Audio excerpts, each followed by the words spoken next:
جشن هنر، شیراز، تخت جمشید.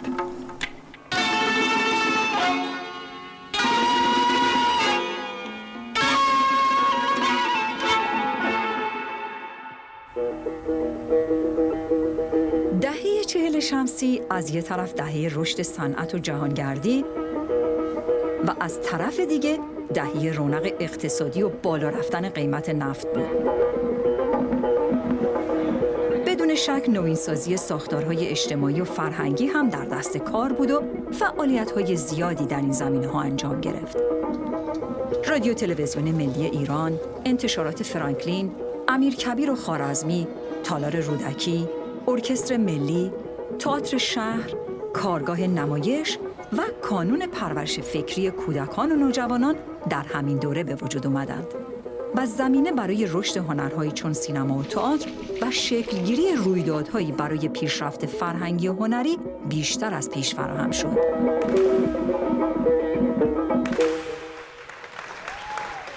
در حدود سالهای 1345 بود که رفته بودم برای افتتاح فستیوال فیلم کودکان که کانون پرورش فکری کودکان و نوجوانان ترتیب داده بودند. بعد از برنامه دست کارگردانان و یا دست هنرمندان آمدن و گفتن که ای کاش ما یک فستیوال برای تئاتر داشتیم. بعد که صحبت کردیم با افراد مختلف فکر کردیم که فستیوال فقط برای تئاتر نباشه و تمام هنرها باشه، موسیقی باشه، باله باشه، فیلم باشه، نقاشی باشه. خب از همه مهمتر اینه که من علاقمند بودم همیشه به هنر و مملکت ما یک مملکتی که هنرهای قدیمی فوق‌العاده داشت و برای من شناسوندن فرهنگ شرق به غرب و غرب به شرق خیلی مهم بود، برای که باعث نزدیکی مردم میشد، باعث صلح و صفا میشد. موضوع جشن هنر که زایده خواست شهبانو و تحت هدایت و کوشش سازمان رادیو تلویزیون برنامه ریزی و برگزار شد، متوجه این فستیوال شدم و علاقه‌مند شدم و از من هم دعوت کردند که در حد قابلیت خودم، صلاحیت خودم همکاری کنم.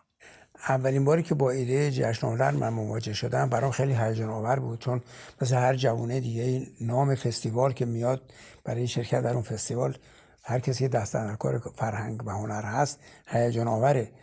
خب ما طبعا خیلی دوست داشتیم در فستیوال شرکت بکنیم بدون که بدونیم این فستیوال به کدام سمت و سوی خواهد رفت. و طبعا وقتی با بچه‌های دیگه هم صحبت می‌کردم که دست در کار فرهنگی بودن، برای اونام هیجان آور بود، ولی خب همه خوشبین نبودن.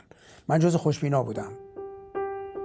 از همون سالهای اول عده‌ای از قشر روشنفکر که اکثراً اسلامگرا یا چپگرا و سوسیالیست بودن به دلایل مختلف مثل برگزاری جشن توسط دولت، احساسات ضد غربی که در جریان روشنفکری اون دوران رایج بود و نگاهی که اونا به جشن هنر به عنوان وسیله‌ای برای نفوذ و هجوم فرهنگ غرب و پس زدن هنرهای ملی داشتند، یا از جشن فاصله گرفته و نسبت به اون بی‌تفاوت بودن و یا منتقد و مخالف. در جشن‌های هنر شیراز حضور نداشتم، به همون آزادی درونی خودم می‌اندیشیدم و نمی‌خواستم برم زیر چتر حاکمیت وامدار بشم و این حضور از نظر آزادی درونی که باید داشته باشیم ما رو با مشکل رویارو خواهد کرد.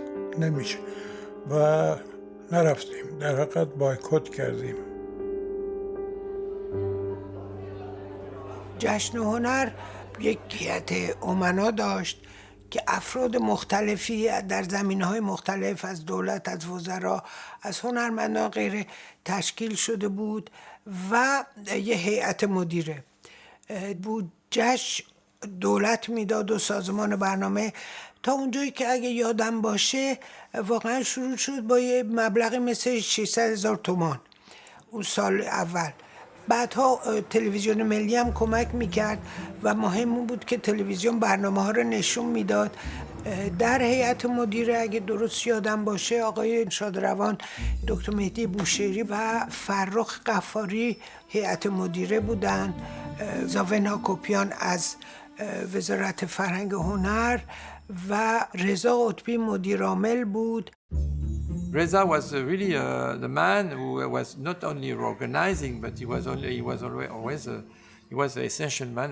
As far as he was the cousin of the Queen, it was more easy for him to help the festival to go on. I mean, his wife Shahrzad was in charge of the music too, and she was very bright and sharp. And Reza and Shahrzad were very essential for the festival. That's evident. یکی از اهداف این جشنواره برقراری پیوند و همکاری با سازمان‌های جهانی و تبادل برنامه‌های هنری با کشورهای مختلف بود. و به همین دلیل افرادی از هیئت مدیره جشن هنر شیراز در کنار دعوت از هنرمندان ایرانی با هنرمندان بین‌المللی و فستیوال‌های هنری در سراسر دنیا هم تماس برقرار کردند تا این جشنواره رو از سطح ملی به سطح بین‌المللی ارتقا بدن. The responsible of the festival of Shiraz, a fantastic man, Mr. Ghaffari, came oftenly in a festival I have created in Nancy, in France. Ghaffari was a very educated, cultivated man. He has a great taste for theater and for art. He has chosen some of the actors or some creators who has been revelated by the Festival of Nancy. So there was a sort of concrete relation between Nancy and Shiraz. The Festival of Nancy was, during 20 years, the most important festival of theater for avant-garde theater. It was very exciting for many people because for the first time they could discover authors, regisseurs, choreographers they have never seen elsewhere. Peter Schumann, Pina Bausch, the choreographer, and many others. Farokh Ghafari gave me the right to be the photographer of the festival for television organization. And it was a fabulous opportunity for me to take pictures and to be with people I admire.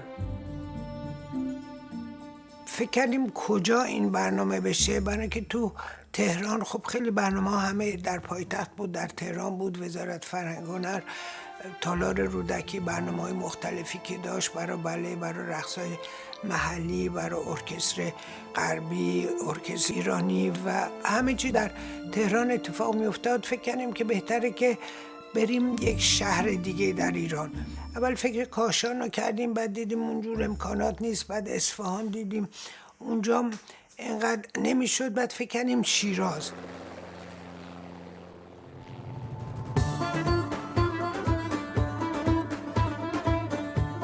شیراز خب همه میدونن از لحاظ هنری، از لحاظ فرهنگی و مهمتر از همه نزدیک بودن به تخت جمشید و از لحاظ پذیرایی از مردم دانشگاه شیراز بود که از خوابگاه‌ها استفاده شد برای بعضی هنرمندان و دانشجویان و جوانان که می آمدن و هتل‌هایی بود و باغ‌های قدیمی فوق‌العاده بود، مثلا باغ دلگشاد بود، باغ ارم بود و از همه مهمتر حافظیه.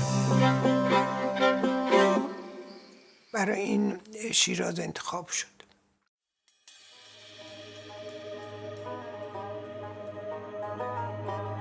کمی روی نقشه بعدا مطالعه کنید که حدود صندلی‌ها رو بیشتر آشنا. بابا بهش گفتم که برو بخونه تو. نه بابا. پولش بدی که این کمی کج بشه.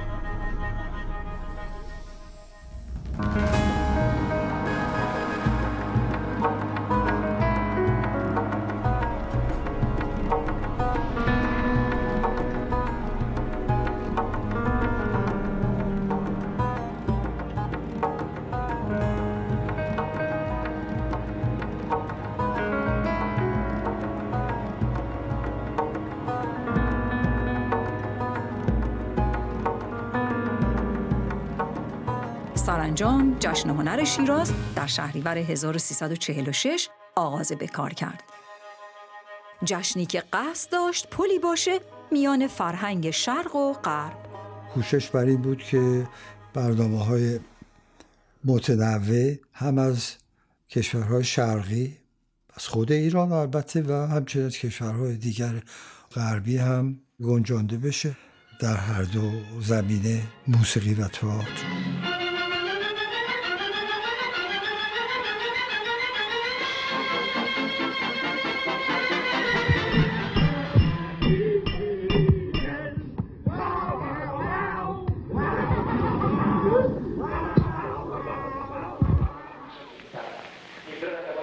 با تأکید بیشتر روی نوآوری‌ها در هنرهای نمایشی و در موسیقی در غرب و تأکید روی سنن کهن در فرهنگ‌های شرقی.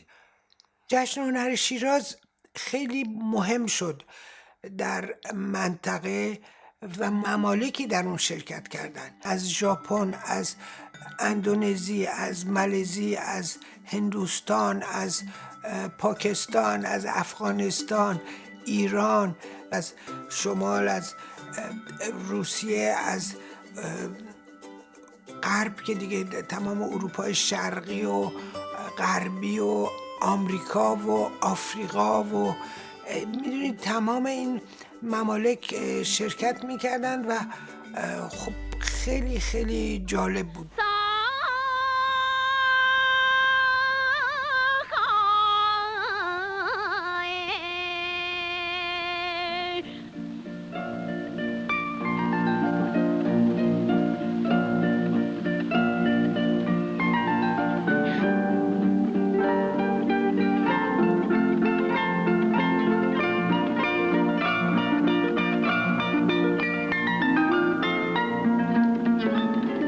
A lot of performers were from Western country, but not only, because we found some show coming from Dubai or Kuwait. It was some show coming from India too, especially the Kathakali. It was a fantastic show in Persepolis, so colorful. It was a tragedy, and something was music, it was dancing.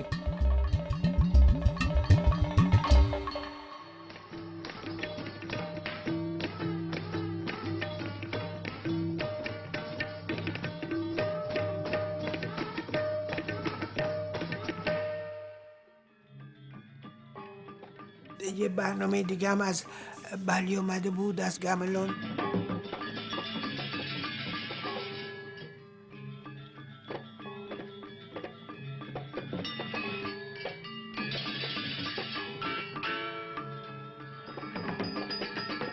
از مالزی، از دقالی، از افغانستان، پاکستان موسیقی ها، بعد از آفریقای شمالی، از آفریقای سیاه.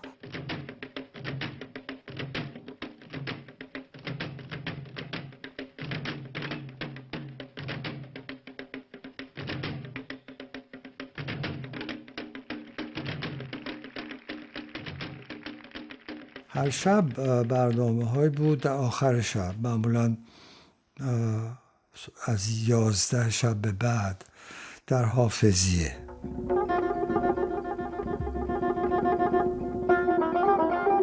مرحوم شهناز،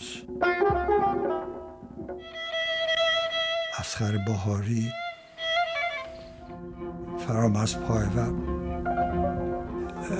قوامی خواننده، شمیرانی تنبک و همه رو نمیتونم اسم ببرم، متاسفانه یادم نیست.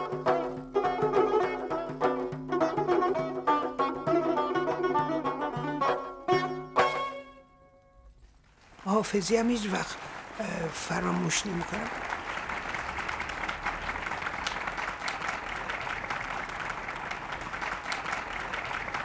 خب اینها نوازندگان خیلی برجسته بودن که شناخته شده بودن، همه اینها رو میدونستن و کسانی که تا حدی تازه وارد صحنه موسیقی شده بودن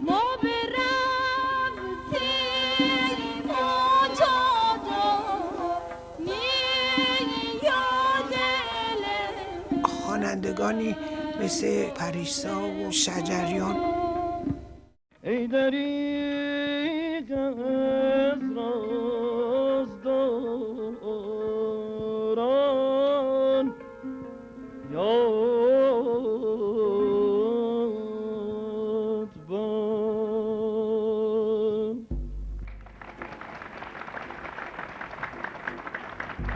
At the end of the night, I mean, very late at the Afezieh, they were playing music, Persian music, for hours. So we can wait the sunrise at the end. So it was really something magic because it was really like a kind of Mille et une nuits because it was non-stop.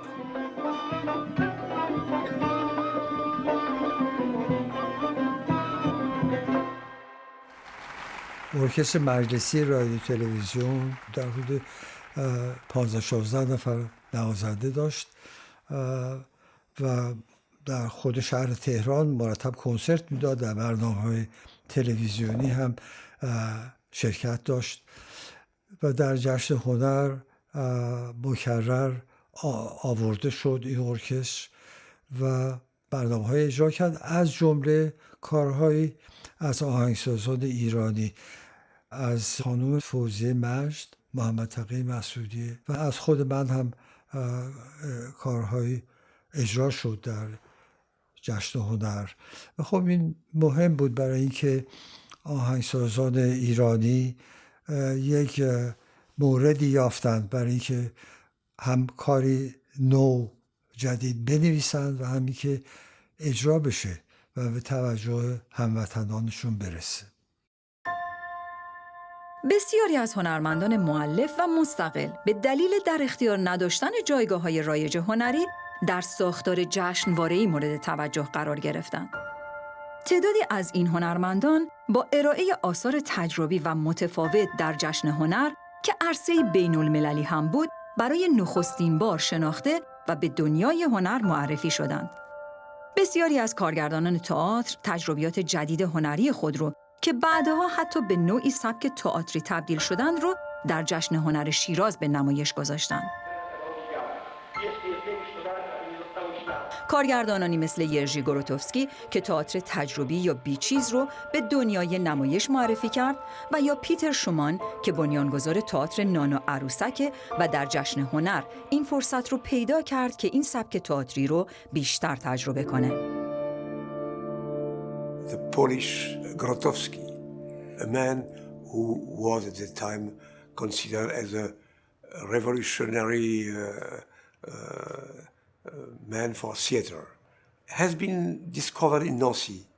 And after that, he was invited in Shiraz to make conferences and present some performances.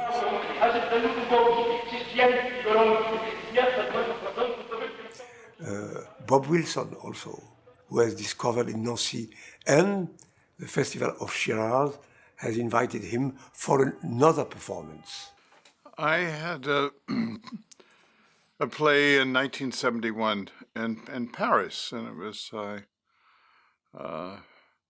first production to have in Europe. And it was in the early part of 1971, and Her Majesty came, and we had a big success. And she came backstage and introduced herself It was a play that was 7 hours long and silent. And she said she was fascinated by the performance, and she would like to invite me to go to the Shiraz Festival. I said, what would you think if I made a play that was 7 days long, but the overture for it would be in Paris at the Opéra Comique? And she said, the idea is fascinating. How would you do a 7-day play? So I said, I would like to do it outdoors. And so she said, oh, it'd be great in Persepolis. And I had never been to Iran, and so I went. Driving to Persepolis, I saw the landscape, and I said, I would rather perform in the foothills leading to Persepolis. And it was interesting because I had found 7 hills that got progressively higher. So the idea was to have on day 1 activities, and day 2 on the 2 hills, and the 3rd day on 3 hills. So by the 7th day, there would be activities happening on all 7 hills. And much to my surprise, they said, okay, we'll produce it, we'll do it.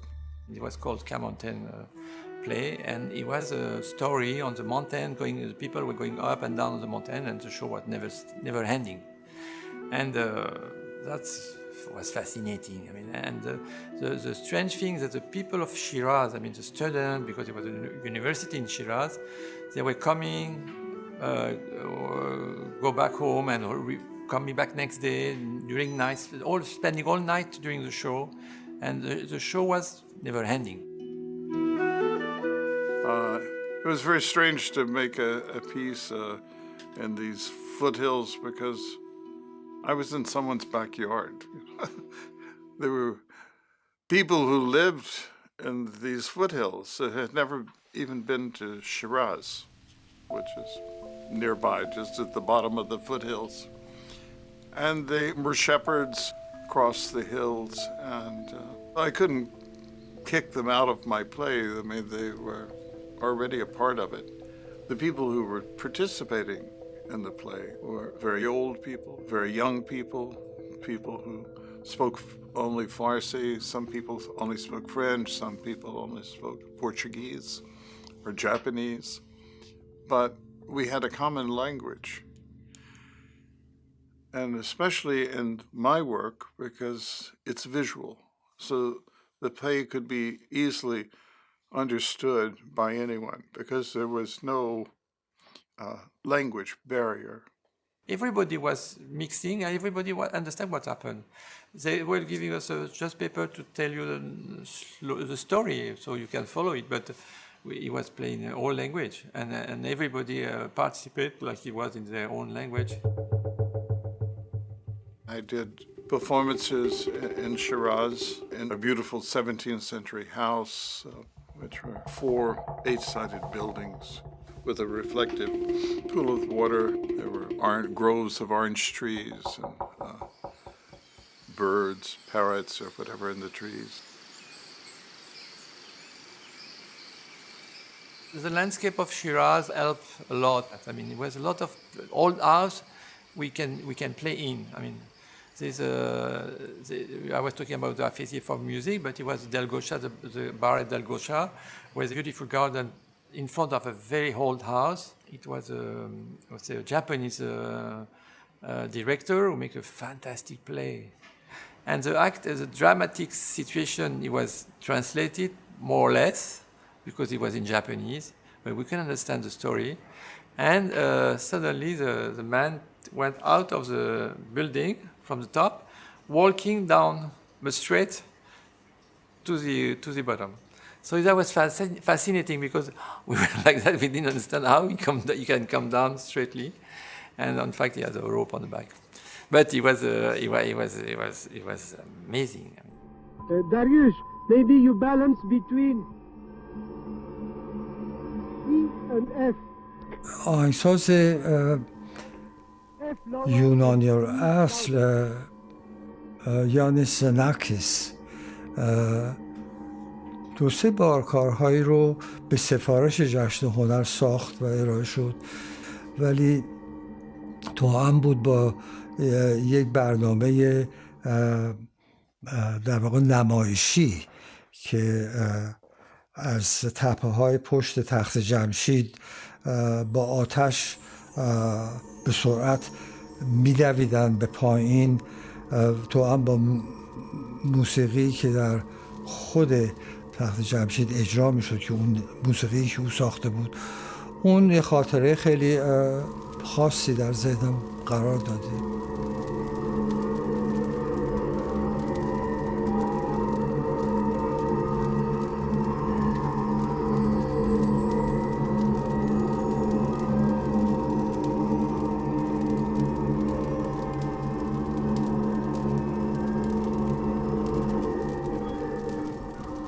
چند نفر از شخصیت‌های خیلی برجسته دنیای موسیقی آن زمان شرکت داشتن. مثلا یک سال آرتور روبینشتاین، پیانیست خیلی معروف،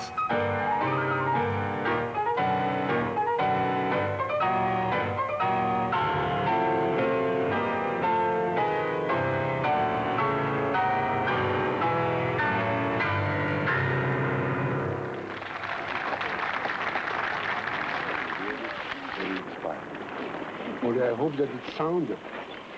It has a marvelous acoustic, hasn't it? It's fantastic. And I hear from the site it's very good. Well, I'm very happy about that. تعدادی از شخصیت‌های خیلی معروف موسیقی اوانگارد از غرب ایران آمدند. برونو مادرنا، آهنگساز و رهبر ارکستر ایتالیایی آمد. همچنین جان کیج آمد. لوئیس دی پابلو، آهنگساز اسپانیولی آمد. کارل هاینز شتوکهاوزن آمد. موسیقی اشتوکهاوزن در اون روزگار قسمی آوانگاردیسم درش دیده میشد، قسمی پست مدرنیسم مثلا، و که خب با فرهنگ با شرایط فرهنگی ما اون زمان همخوانی نداشت. میدونید یعنی 50 چند سال پیش، بیش از نیم قرن پیش، بنیادهای موسیقی در ایران کوچکترین همخوانی نداشت.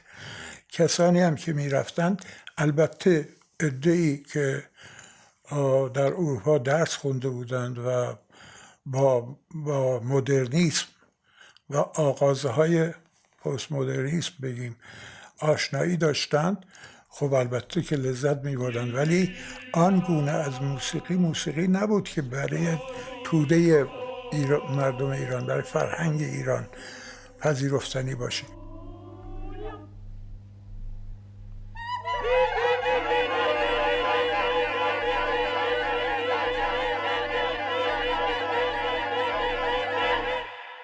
به نظر من یکی از اقدامات خیلی مهم جشن هنر روی صحنه آوردن نوازندگان محلی بود در ایران.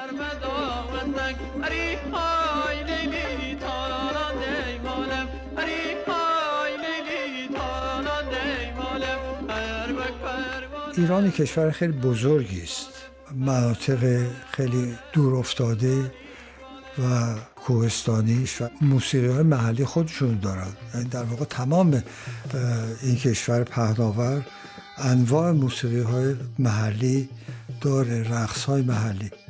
برای خود ایرانیان شهرنشین این موسیقی‌ها شناخته نیستند و اینکه جشن هنر در چندین سال از موسیقی‌های بعضی نقاط ایران نمونه‌های آورد، از بلوچستان یا از خراسان، اینها، این خیلی کار مهمی بود، چون باز تکرار میکنم خود ایرانیان اغلب این موسیقی‌ها رو نمی‌شناسند.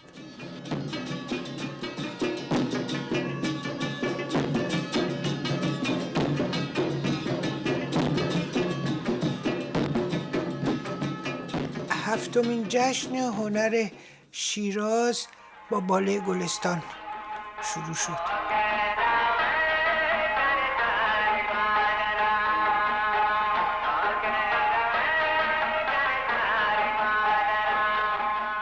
موریس بژار هنرمند و بالرین فوق‌العاده بود که خیلی علاقمند بود به ایران و 1 سال پیش از جشن هنر آمده بود ایران و دیده بود و موسیقی رو گوش داده بود و سفر کرده بود و راجع به فرهنگ و هنر ایران مطالعه کرده بود، ولی فکر خود بژار بود که گلستان رو درست کرد.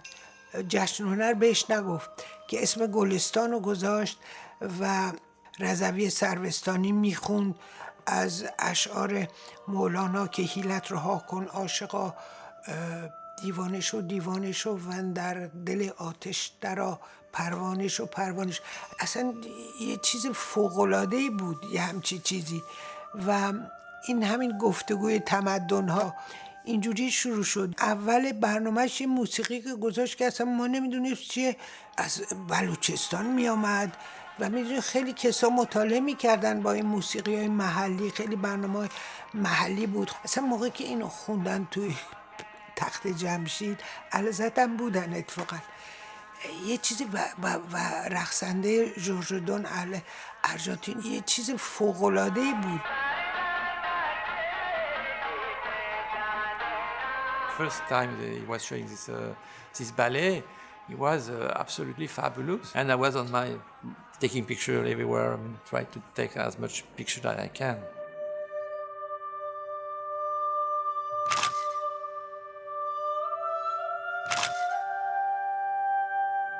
And for those big events, normally the Queen was there, and a lot of people came from Tehran for this ballet, for this show. And it was a lot of people from around, because when the Queen was coming, a lot of people were coming too. So it was completely full. I mean, it was difficult to find space. در طول 11 سال برگزاری جشن هنر، تعداد قابل توجهی نمایش‌های سنتی، معاصر و تجربی به اجرا در اومدند. در زمینه هنرهای نمایشی ایرانی، جشن هنر 2 هدف رو دنبال می‌کرد. یکی رشد و پیشرفت تئاتر ایران و ارتقاء اون مطابق با استانداردهای بین‌المللی و دیگری احیای هنرهای نمایشی فولکلوریک و سنتی. تعدادی از شناخته شده ترین نقالان ایرانی برای اجرا به این فستیوال دعوت شدند و به موازات اون هم تعدادی نمایش‌های زورخانه‌ای به اجرا در اومد.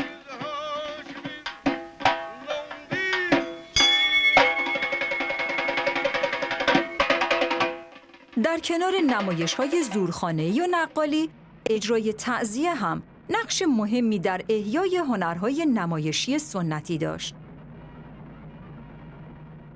ریشه نمایشی ما تعزیه و روحوزی و نمایش‌های عامیانه بود. ما اینا می‌بردیم عرضه می‌کردیم برای اینکه غربی‌ها ببینن که ما هم پیشینه نمایشی داشتیم.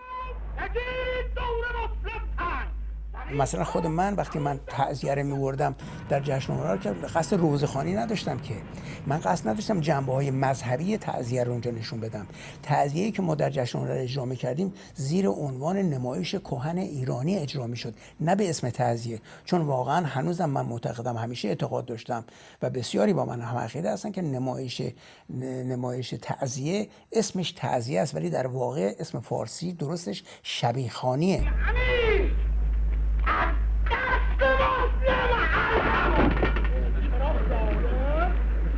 اگر من این نمایش تعزیه رو می‌بردم، تمام جنبه‌های ننه من غریبم بازی و روزخوانی و گریزاریشو می‌ذاشتم کنار، تصفیه‌اش می‌کردم که جنبه‌های نمایشی و اصیل شبیخوانی خودش رو نشون بده، که نشون بدیم ما تنها کشور اسلامی هستیم در جهان اسلام که دارای سنت نمایشی هستیم. تعزیه رو کشورهای دیگه اسلامی ندارن. اگر داستان‌های مذهبی خودش میتونست ایجاد کننده نمایش بوده باشه، خب باید تو کشورهای اسلامی دیگه هم تعزیه می‌داشتن. حتی کشورهایی که شیعه هستن هم تعزیه ندارن، اگر هم دارن از ما یه جورایی اقتباس کردن. بنابراین اجرای تعزیه کلاسیک به این دلیل بود که تماشاگران علاقمند غربی یا گزارشگران غربی بیان بدونن که ما تنها کشور اسلامی هستیم که شیوه نمایشی داشتیم به نام شبیخوانی، و شبیخوانی دارای یک عنصری است که حتی مورد اقتباس بزرگترین درامنویس آلمان قرار گرفته. برتولد برشت تئاتر حماسیشو بر اساس شبیخوانی ایرانی گذاشته، چون بازیگران شبیخوانی خودشونو از نقشی که بازی میکنن جدا میدونن و این خصلت رو ما در تئاتر حماسی برشت پیدا میکنیم. غربی‌ها خیال میکنن این اختراع خودشونه.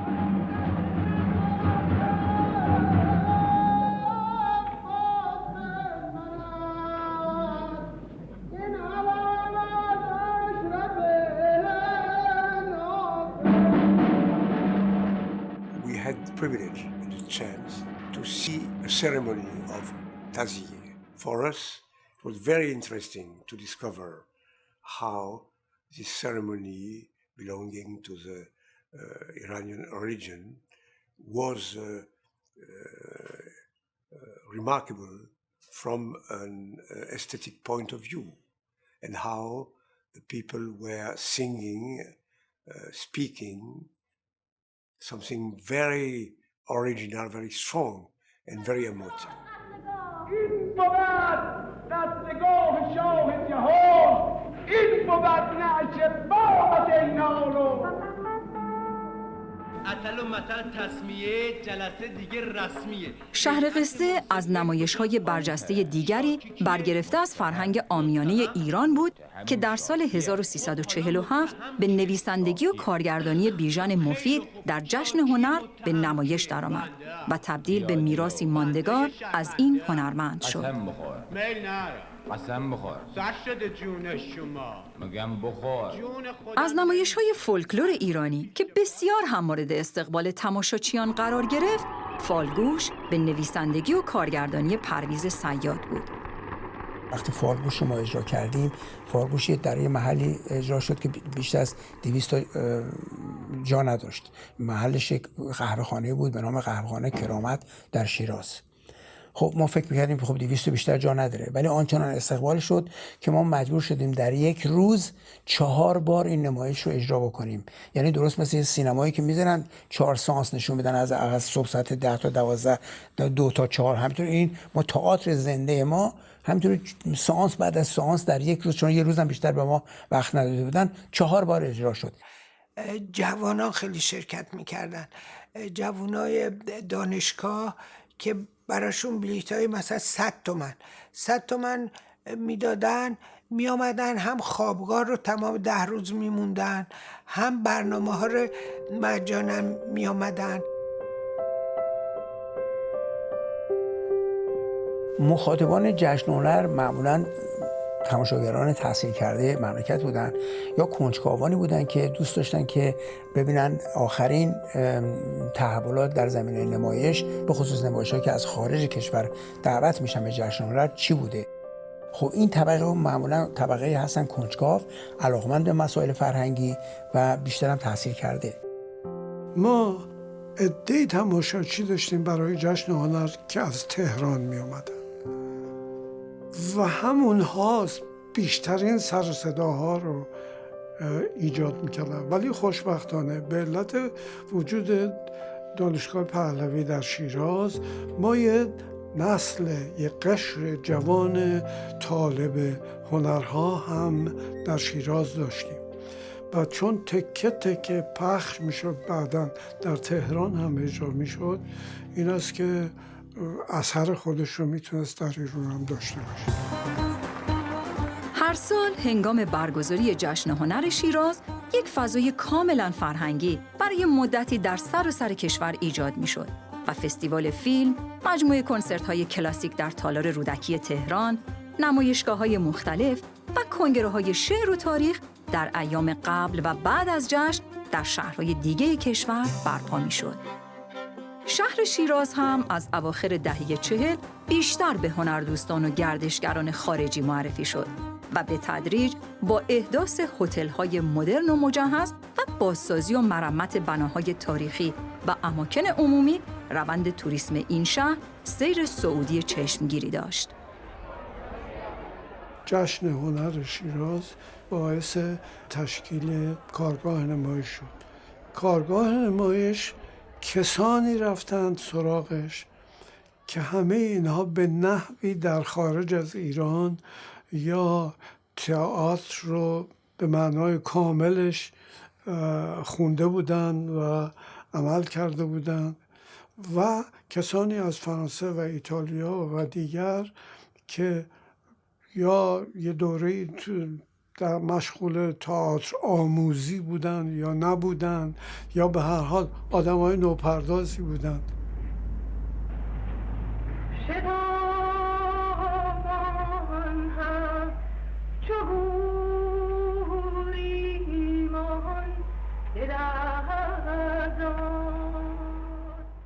ویسورامین متنی است که خودش برای ما خبر از گستاخی میده، به دلیل اینکه زن در واقع مرد رو انتخاب میکنه. ما ندرتاً داریم در ادبیاتمون مثلا منیژه بیژن رو انتخاب میکنه، بیژن نیست که میره سراغ منیژه.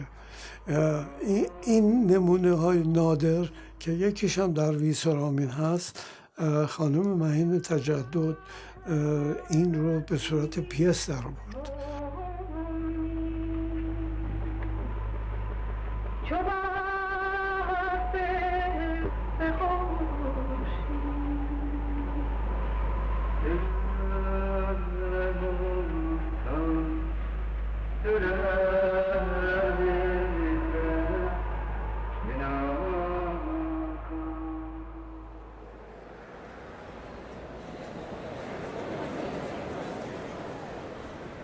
در طول 11 روز برگزاری جشن هنر، هر روز فیلم‌هایی از سینمای ایران و جهان در سینماهای پارامونت، کاپری و بعدها آریانا به نمایش در می اومد. اولین فیلمی که به نمایش در اومد، سیاوش در تخت جمشید به کارگردانی فریدون رهنما بود که تجربه سینمایی متفاوتی با استفاده از شخصیت‌های شاهنامه بود. گر او را ببخشید مهرش سزاست که بر مهر او چهره او برگواست. گیرم که اوی جوان است و نازموده به جنگ، آخر تو مردی جان دیده ای، بد و نیک هر گونه ای دیده ای. ندیدی تو بدهای افراسیاب که گم شد ز ما خورد آرام خواب. سینمای جشن هنر ما مدرن و سینمای فیلمخانه‌ای بود تا سینمایی که الان روی صحنه در جاهای مختلف دنیا. فیلمی که روی صحنه بود فیلم امتحان شده، دقیق، حتما دارای ارزش‌هایی بود که بچه‌های سینمایی خیلی خیلی میتونستن ازش استفاده کنن. توده سینما رو هم میتونست با دیدن اونها با یه نوع سینمای جدید آشنا بشه.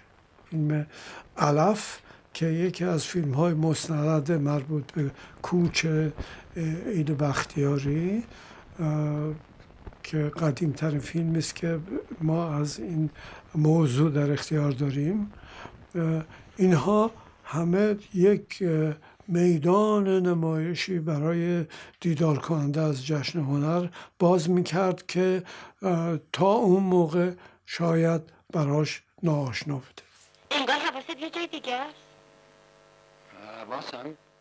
تعدادی از فیلم‌های ایرانی هم که اجازه نمایش نداشتند، این فرصت رو پیدا کردند که در بخش فیلم جشن هنر اکران بشن.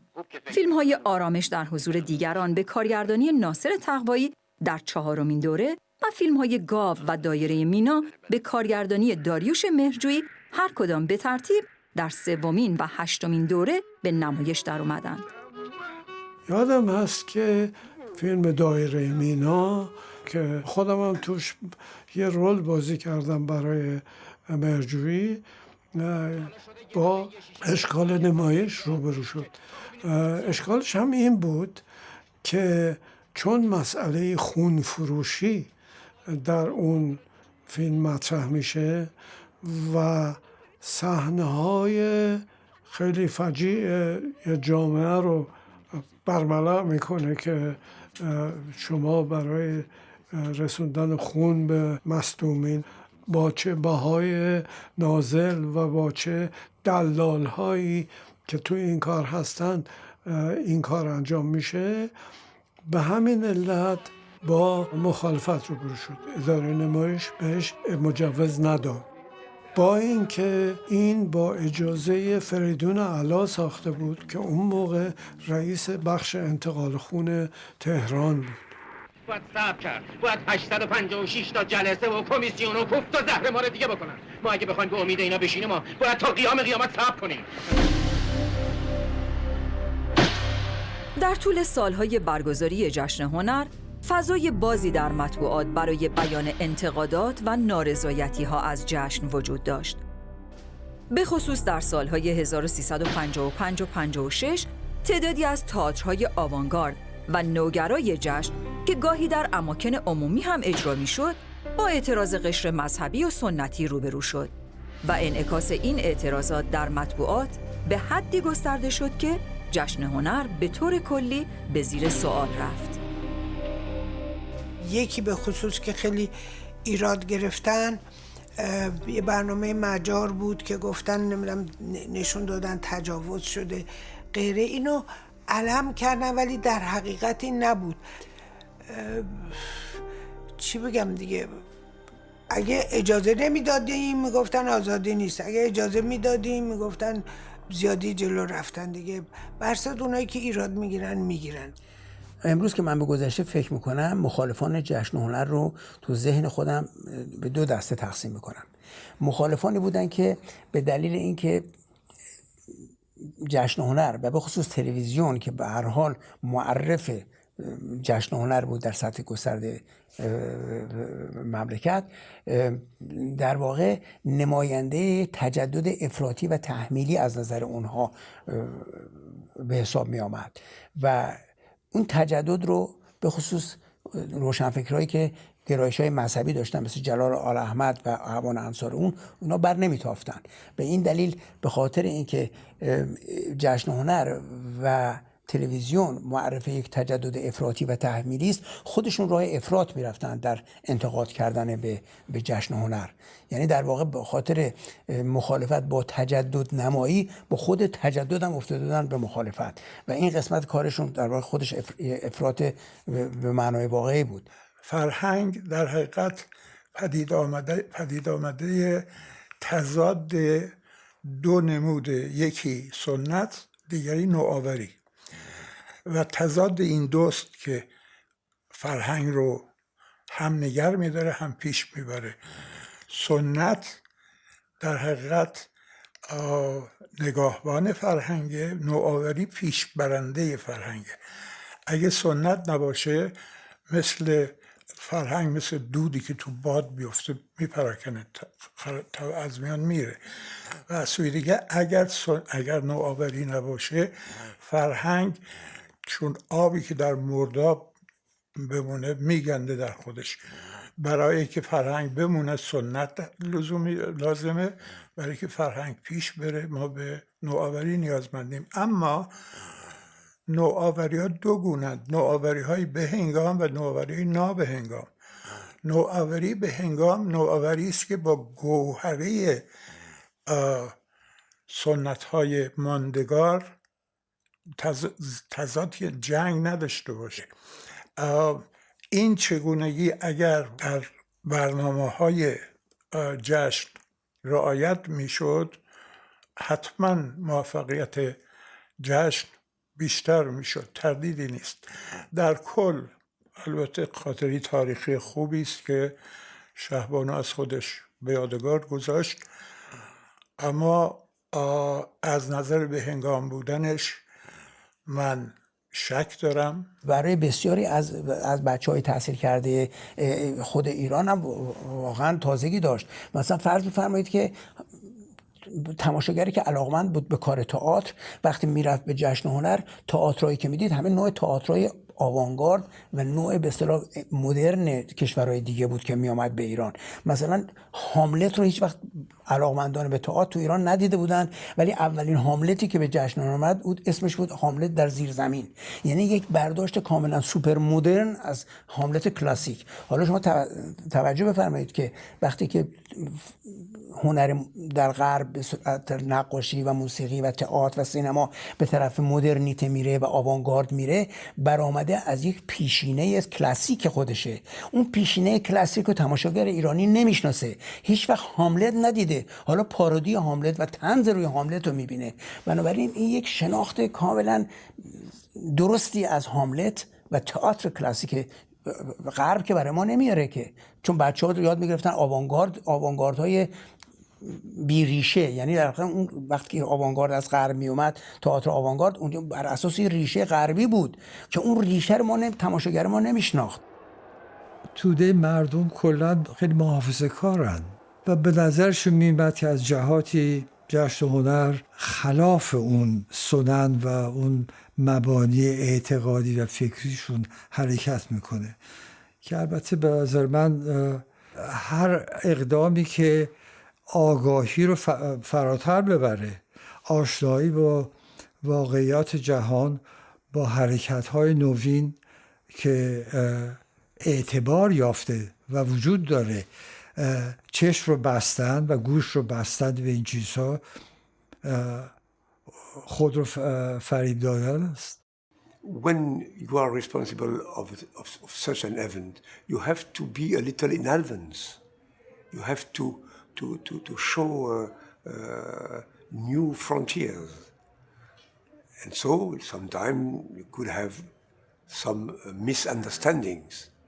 For me, it's normal. And even in France, I knew many discussions concerning initiative I have taken in Nancy, in Paris, and elsewhere, because I want to go far and to propose new visions. I grew up in a religious community in Texas where it was a sin to go to the theater. It was considered to be like a house of ill repute. It was a sin for a woman to wear pants. It was a sin to go to a movie. So if we think of Shiraz and the situation in the early 70s when I was there, I mean, that was quite bold and daring that they would do something like this Shiraz Festival. They brought in people internationally, and that's very important.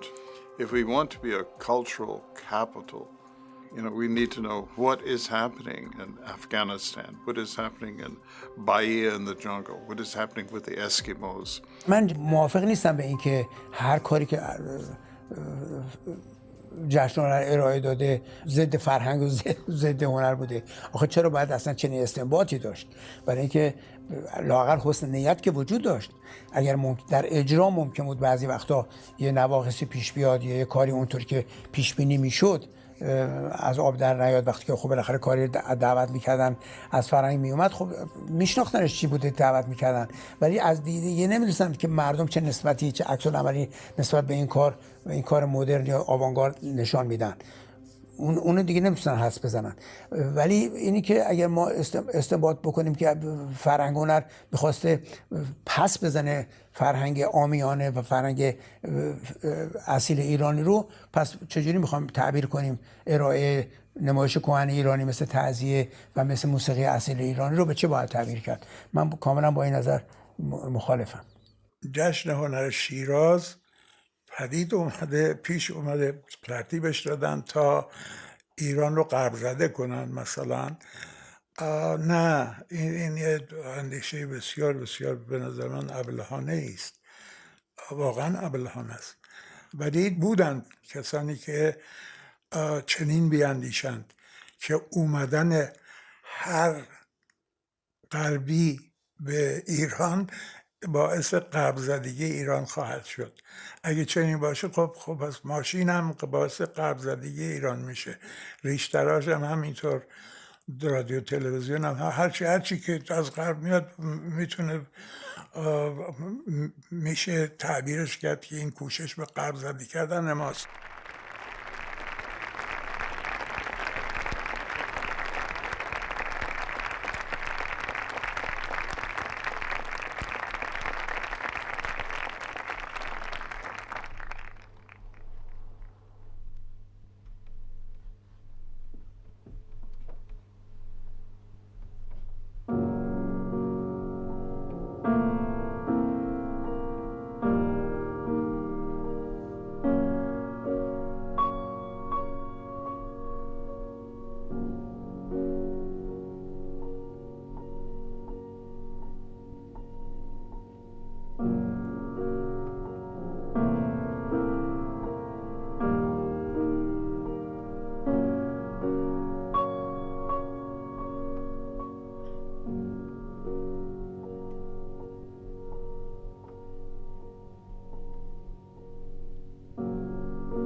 The only thing that really exists throughout time is art. So if we want to go back 5,000 years ago, and we look at Iran, we look at China, we look at Egypt, what do we look at? We look at artifacts. And in that way, artists are kind of journals and diaries of our time. And one of the few things that will exist 5,000 years from now, if we're still on the planet Earth, will be what artists are doing.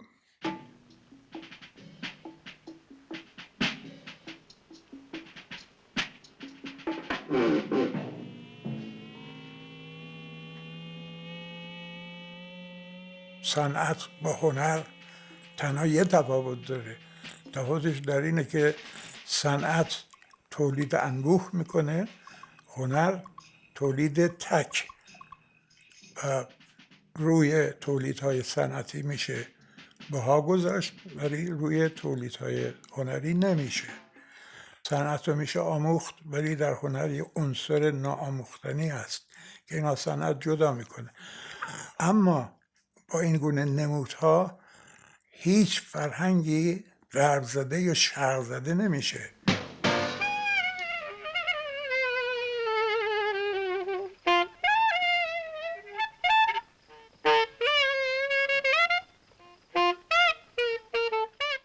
من این تصور رو قبول ندارم که شناختن بلند پروازی ها و دستاوردهای تازه در هنر هیچ جامعه‌ای رو، هیچ فردی رو بتونه عقب بزنه.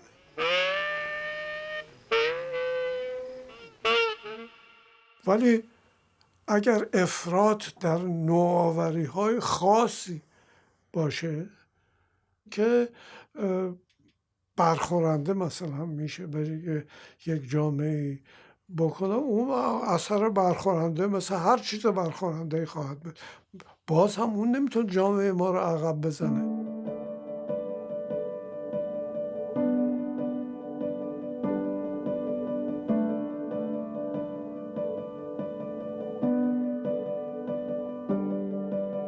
هر برنامه‌ای که آدم داشته باشه در هر رشته‌ای به هر صورت یه چیزای مثبت داره، یه چیزای منفی.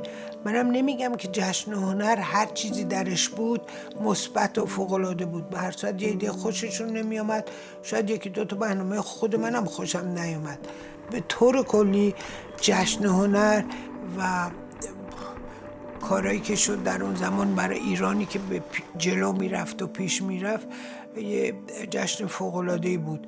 و اگر الان برنامه آدم بذاره یا در آینده‌ای که من نخواهم بود، ولی همینجور جشن هنر همین برنامه ها رو خواهد داشت و خدا میدونه چقدر برنامه های جالبی خواهد داشت بعد از اینکه ایران آزاد بشه. من نخواهم بود ولی شما خواهیم بود، خواهیم دید که چه برنامه های هنرمندان معاصر و مدرن ما درست کنن از این چیزی که 40 سال به سر مملکت ما آمد.